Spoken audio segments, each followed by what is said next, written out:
So the objective for today is to build a decision tree classifier that predicts whether or not a person has heart disease. So the first step is to import our libraries, and here I'm using pandas, matplotlib, seaborn, numpy, and warnings. And here I've imported warnings to ignore any warnings that come up. So the first step is to import our data, and here I've saved the data under the file name project data and stored the data frame under the variable df. We can then use the head function to display the first few rows of the data. So here we have the person's age, sex, chest pain type, resting blood pressure, cholesterol, fasting blood sugar, resting ECG, max heart rate, exercise angina, old peak, ST slope, and heart disease. So heart disease here is our target variable, and we're not going to be using all of these to predict it, but just a few. So we can look at the shape of our data frame by using the shape method. See, we have 918 rows and 12 columns. It's also important to check for any missing values, which we do here by finding the null values and then summing them. So here each column does not have any missing values. We can also get some statistics of our data frame by using the describe function. Run this here. So here it's giving us the statistics of our numerical data in our data frame. It's interesting to see that the mean age of the people in this data frame is around 53. We can also do some more exploration by looking at the distribution of some of the variables. So for example, age, I'm using the distribution plot from the seaborn library. We can run this here. You see the distribution of our age. Not many younger people and not many much older people. We can also look at our gender distribution as well. And this time I'm using the count plot from the seaborn library. So we can see here that our data frame consists of majority males. We can also look at the distribution of our target variable, which in this case is heart disease. Run this here. We can see that the majority of patients here have or had heart disease. So now we go on to some data pre-processing, and here the first thing I do here is replace the letters M and F with 0 and 1, so 0 indicating male and 1 indicating female. And also for exercise angina, I replace N with 0 and Y with 1. So we can run this here. Next, I split the data into training and test data. For this, I make use of the train test split function from the scikit-learn library to find our input variables and our target variable.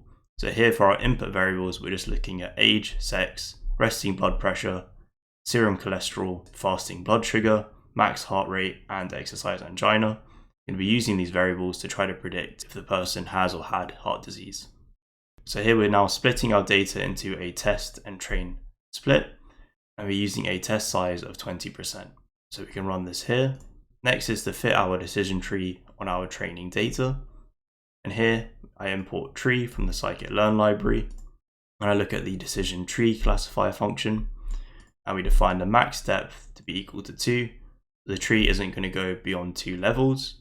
And I'm setting the criterion here equals to entropy, which is what we went over in the previous episode. We can then fit the decision tree to our training data and then generate a set of predictions. So we can run this here. There we go. And now one of the most useful things about decision trees is the fact that we can really see into this algorithm, and we can actually plot the decision tree to see what decisions are being made. So here I'm using the plot tree function. And for the parameters for this, we need to give our decision tree classifier. We define our feature names. Here I've given a list here. This is just all of our input variables. Also our class names. Here I just said no heart disease and heart disease. And we set field equals to true to color the nodes depending on how many patients from each class exist in that node. So if we run this here, we can have a look at our decision tree. So here is our root node, and it's asking, does the person have an exercise angina less than or equal to 0.5? If true, then move to the left, and if false, move to the right. You can see here the values in this class. In this case, it's 401 people that do not have heart disease and 497 that do. And this is simply our data frame before any splits.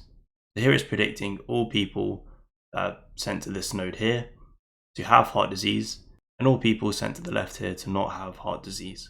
We can see here on the node on the right, a big decrease in entropy from 0.992 to 0.607. We see here that there are a lot more people in this node that have heart disease than that do not.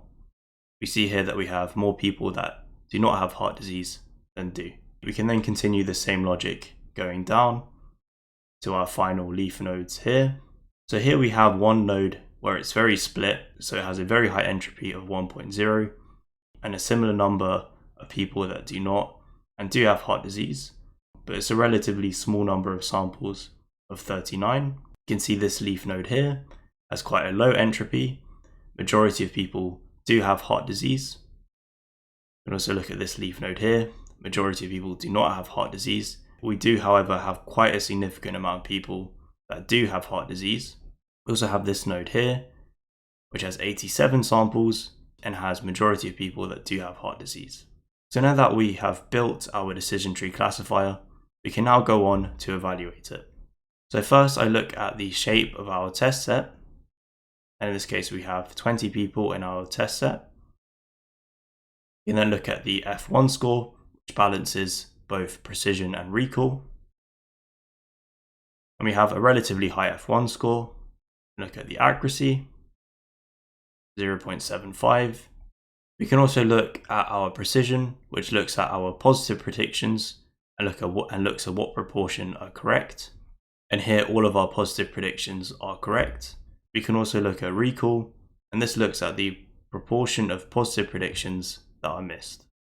So we can run this here, and we see here that we have quite a low recall score. So although our positive predictions are all correct, we are, however, predicting some positive points as negative. So it's important to note here that we only had a test size of 20. So to ensure that these evaluation metrics are accurate, we can look at using a larger test size. Thank you guys very much for watching, and I hope you learned something new.